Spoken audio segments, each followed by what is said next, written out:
एक गांव में एक किसान रहता था। वह हर रोज रात को सोते समय अपने बेटे को कहानियां सुनाया करता था। एक दिन किसान ने अपने बेटे को कहानी सुनानी शुरू की। उदयनगर नाम के एक गांव में तीन दोस्त रहते थे।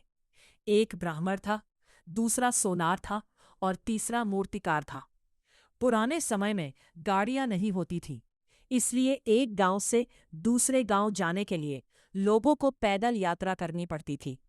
एक दिन तीनों दोस्त एक साथ दूसरे गांव जाने के लिए निकले। चलते चलते रात होने लगी, तो उन्होंने एक पेड़ के नीचे रुककर रात बिताने का फैसला किया। उन्होंने तय किया कि वे बारी बारी से जागकर पहरा देंगे। सबसे पहले ब्राह्मण और सोनार सो गए और मूर्तिकार पहरा देने के लिए जागता रहा। समय बिताने के लिए उसने आसपास की मिट्टी इकट्ठी की और एक सुंदर औरत की मूर्ति बना दी। कुछ समय बाद पहरा देने के लिए सोनार उठा और मूर्तिकार सो गया। सोनार ने जब उस सुंदर मूर्ति को देखा तो उसने सोचा, अगर मैं इस मूर्ति को गहने पहनाऊं तो ये और भी सुंदर लगेगी। फिर उसने उस मूर्ति के लिए सुंदर गहने बनाकर उसे पहना दिए। अब सोनार भी सो गया और पहरा देने के लिए ब्राह्मण ने जब उस खूबसूरत मूर्ति को देखा तो उसने सोचा, अगर मैं अपनी विद्या से इसमें जान डाल दूं तो क्या यह सच में एक सुंदर स्त्री बन जाएगी। इस तरह उसने अपनी विद्या से उस मूर्ति में प्राण डाल दिए और वह मूर्ति एक जीवित स्त्री बन गई। सुबह हो गई।